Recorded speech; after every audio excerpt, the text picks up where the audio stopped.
itself. It's designed to be theoretical and practical, and kind of to move between these two modes. Yeah. So I'd just first like to introduce that Enkhbat and I are part of a research team. We're working on the 3-year ESRC-funded project called Trading Mongolia's Sovereign Meat, the Social Transformations and Everyday Geopolitics of the Livestock Revolution. I'm sorry, there's a typo in the title there, my bad. We're 4 researchers as part of the project. The PI is Professor Bulag. The co-I is Dr. Thomas White, who presented yesterday. I'm a postdoc on the project, and we were very pleased when Enkhbat joined us as a research assistant full-time in Cambridge on the project at the beginning of this year. And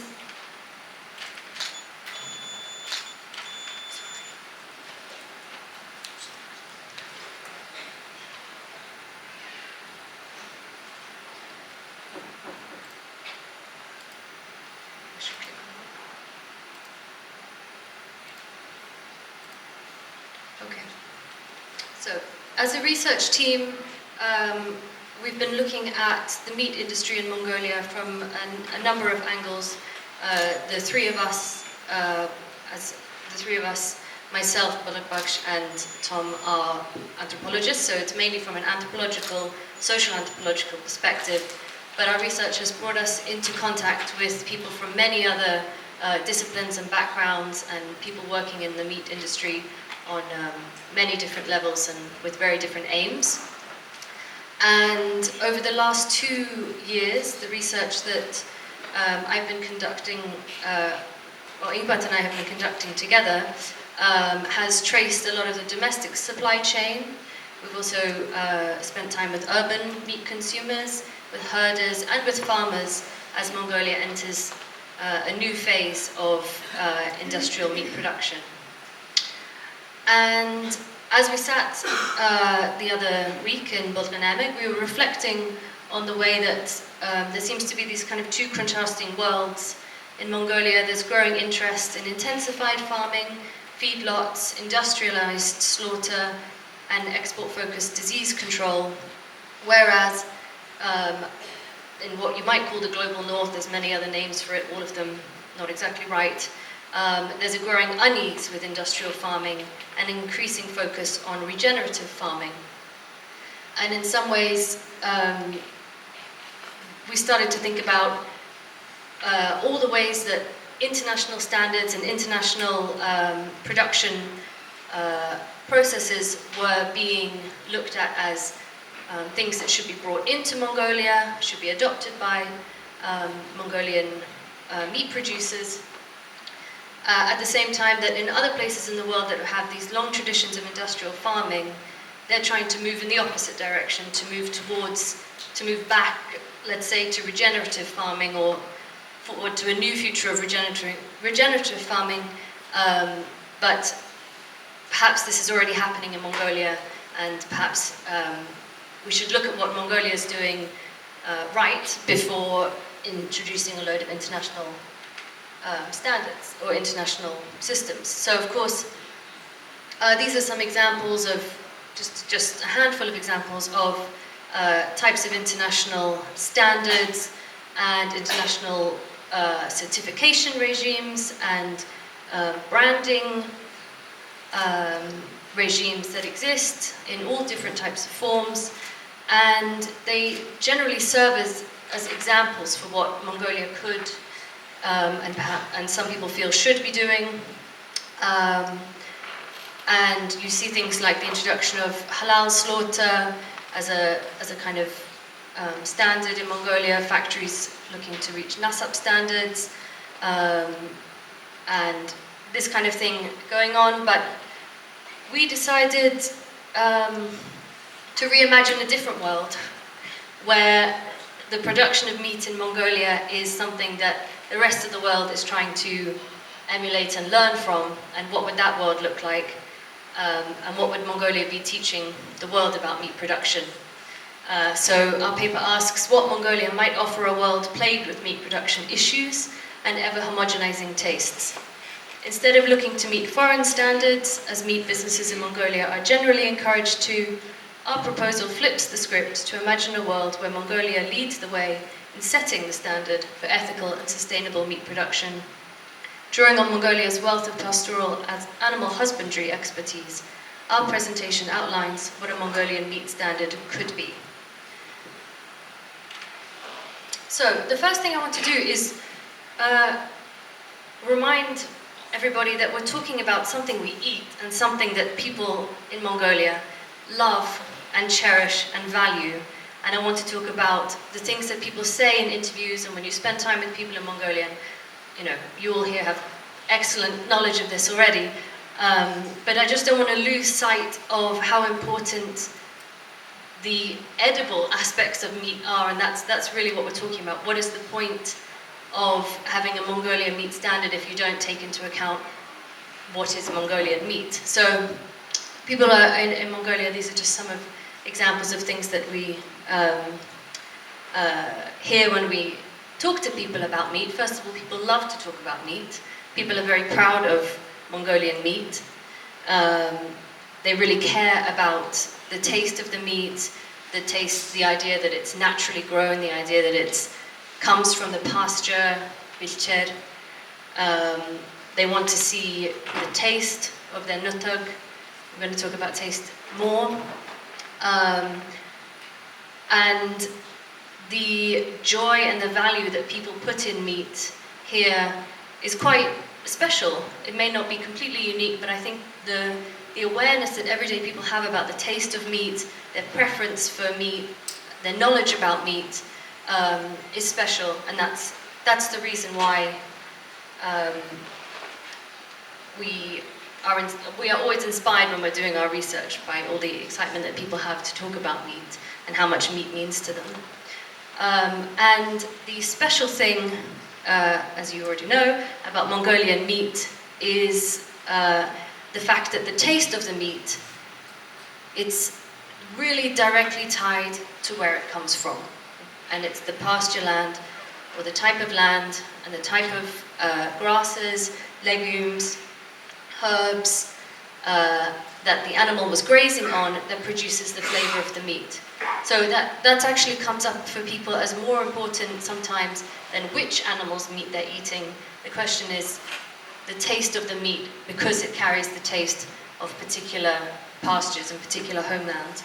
And thus far I've been using the word pasture quite loosely in a general sense, but I want to introduce this term range, which you may all be aware of, but technically there can be a slight difference between the term pasture and the term range. Although bilcher is generally translated as pasture, if you're going to be technical about it, range is when it's wild, uncultivated land.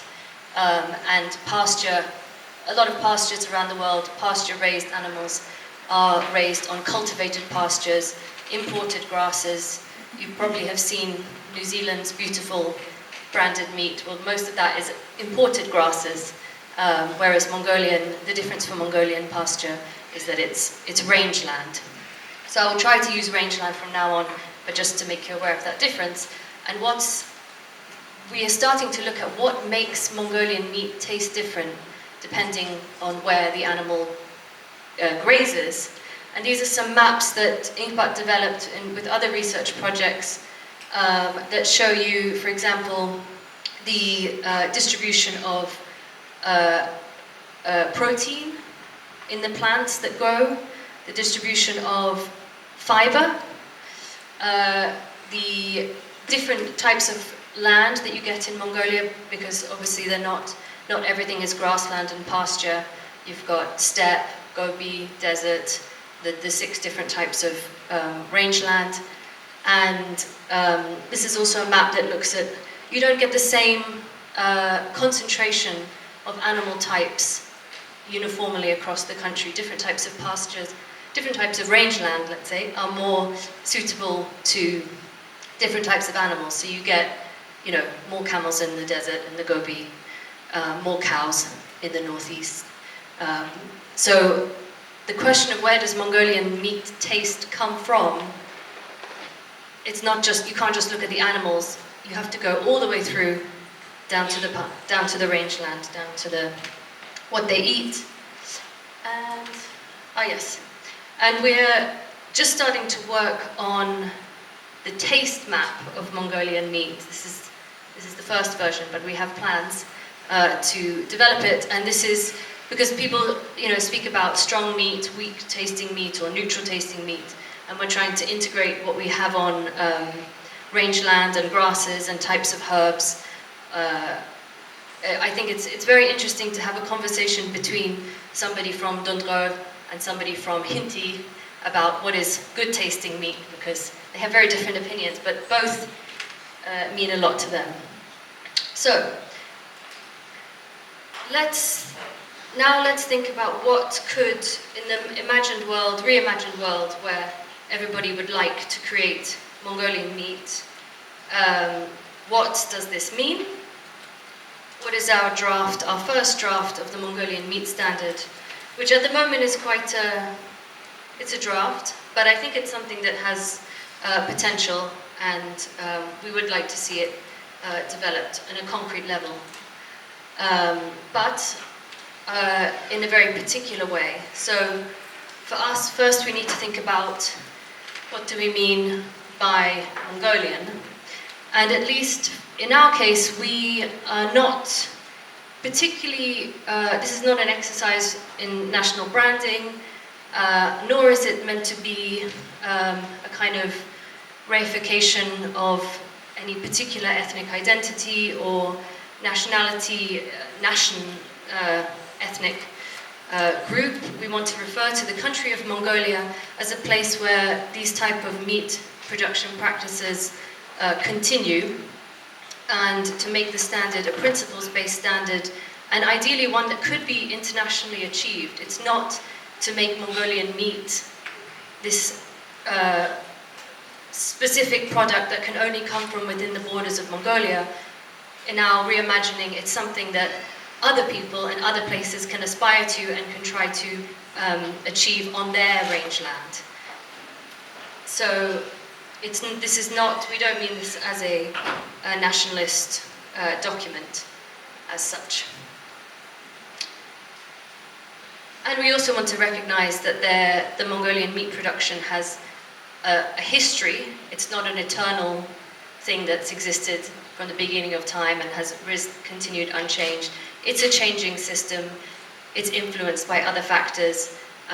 But nonetheless, in the case that other countries are asking questions about how they could produce meat in ways that are more regenerative, have better welfare standards for animals, are more sustainable, and maybe even produce good tasting meat like Mongolian meat, then we want to try to put down what does the Mongolian meat, what counts as Mongolian meat, at least as a draft. So this is our kind of manifesto of the Mongolian meat standard draft, which is this is to get a sense of what we're imagining it to be. The Mongolian meat standard is a mark of quality and welfare assurance that can be applied to meat produced from a range of livestock animals, including cattle, sheep, goats, camels, horses, and yaks. The standard's primary function is to certify that the meat in question comes from an animal that was born and raised on native rangeland and that was cared for in both life and death in accordance with principles of animal welfare exhibited by Mongolia's nomadic pastoralists.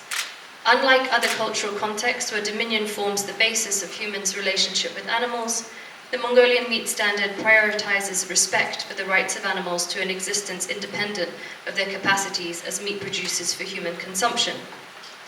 The rights of livestock to graze, socialize, and experience care based on mutual respect are protected. Furthermore, the standard's commitment to range grazing provides assurance that the meat will deliver the health and taste benefits of being born and raised on wild native pasture land. So, our standard draft is divided into 7 parts. Dorsonhul was our meat-inspired way of dividing it up, and the 7 parts, or dorsonhul, are as follows, and I'm going to go through them. And while what we've done is we've kind of come up with the 7 principles, and then there's also more specific requirements under each one. But I think because those are things that would need to be further discussed and consulted on and negotiated, I don't want anyone to take them like absolute statements. This is a working draft. So the first principle is natural reproduction. The Mongolian meat standard requires animals to be born and raised on rangeland. Selective breeding is permitted, but only via natural insemination. The standard respects the rights of animal mothers and their young to bond and live together. So with each of the standards, we've tried to capture some aspect of what makes Mongolian meat production special and what people have told us matters to them when it comes to eating Mongolian meat. And one of the important things is the relationship between animals, particularly mothers and their young. And we would, the standard as we imagine it would require that young animals to be milk fed by their mothers and to be cared for in the case of being rejected by mothers. So rebonding, adoption and feeding, but basically the chance for animals and their young to bond and live together. The second principle is the rangeland diet. The central principle of the Mongolian meat standard is to ensure that meat is produced from animals that have eaten a natural and wild-growing diet and that they have grazed at will on the rangeland. So this would be a system of lifetime range-raised animals, which is really only possible in Mongolia and on rangeland if it's extensive rotational, following rotational grazing patterns. During harsh winters, supplementary fodder, of course, should be given to ensure animals' survival, but it should come from harvested rangeland, local fodder, and of course access to clean water and minerals. The next one refers to the welfare principle of mutual respect. The Mongolian meat standard draws its welfare principles from nomadic pastoralists' long-standing methods of balancing human, animal, and environmental coexistence. So essentially, animals have a right to a family and social life. They have a right to the care and respect from their keepers. They have the right to fulfill natural behaviors. They can be brought out to graze or may learn their own way to and from the pasture. And most of the time with the standard, we've tried to capture what exists right now. There are only occasionally a couple places where we feel that the situation right now is could possibly do with some improvement, and one area of that is the transport of animals. So ideally, the Mongolian meat standard would reform transport regulations for animals, which would protect them from overly long and overly harsh journeys. And that's something that herders are already well aware of, that transporting live animals is very difficult for them. So that would be change. Safe and healthy. The Mongolian meat standard provides assurance that animals are free of disease and unnecessary medical intervention. So people in Mongolia are very concerned about improper antibiotic and medicine use at the moment in the meat industry, the livestock industry, but so Mongolian standard meat would ensure that it was done without hormone growth promotants, which aren't really used here, and without routine preventative antibiotic use either. And then there would be specific cases in terms of the vaccines that are permitted and antiparasitic washes, but it would involve stricter control of post-vaccination, post-intervention waiting periods before slaughter, which is something that people are concerned about. And the fifth part is humane slaughter. Beyond ensuring the slaughter of livestock is conducted hygienically and produces edible meat, the Mongolian meat standard builds on the welfare principles of traditional slaughter among pastoralists to be fast and cause minimal suffering. Slaughter methods that minimize an animal's stress also produce better meat. So as I said, this is not meant to be an exclusively Mongol standard. So halal slaughter, as practiced by Kazakhs in Mongolia, and other forms of humane slaughter would be acceptable within the standard. We would also like to include the galtaslagh, traditional methods of small animal slaughter, as under the humane slaughter standard. And in general, raising the slaughter age, or recognizing that slaughter age is normally 2 to 3 years in Mongolia. It's fast, without any unnecessary suffering, freshly sharpened knives to be used, hand washing, and on a clean or covered surface, not on the ground. Part 6, high quality processing. The Mongolian meat standard recognizes that the treatment of a carcass following slaughter has significant consequences for the quality and taste of the meat. Traditional processing techniques provide the basis for the standard's post-slaughter requirements, especially the vital chilling stage. So in order for the meat to taste as good as it possibly can, that really starts, it starts in the pasture, but it continues up until after the animal's death, and the way that it is skinned, eviscerated, and chilled have an impact on the taste and quality of the meat. So the meat must chill for a minimum of 8 hours or up to 3 days. It needs to be out of the sunlight, protected from dust, normally have some wind coming through, and it shouldn't be transferred straight to a freezer. And the offal must be washed and processed. And the final part of the meat standard draft is the recognition that animals in Mongolia are more than just meat. So they're just recognizes that animals in Mongolia are more than just meat producers. They may bring material, nutritional and spiritual benefits to their caretakers beyond meat. These activities are permitted and protected under the Mongolian meat standard. And that's because in industrialized systems, animals are generally reduced to one function. And of course, Mongolian animals, herded animals, they may be ridden, they may be raced, they may give cashmere, wool, they may be used as transport, they may be setter animals, and this is designed to protect the multifaceted world of animal husbandry in Mongolia beyond just meat. So that's the basic way that we are thinking about the Mongolian meat standard as a potential document, but we recognize that if this became something that was implemented, there could be other additional certifications.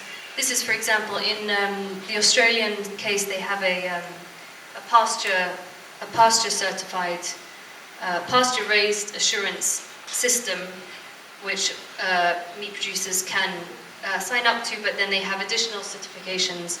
And in the Mongolian case, we were thinking you could have a no-waste carcass certification that ensures that, as others have discussed, as it used to be, all parts of the carcass are utilized.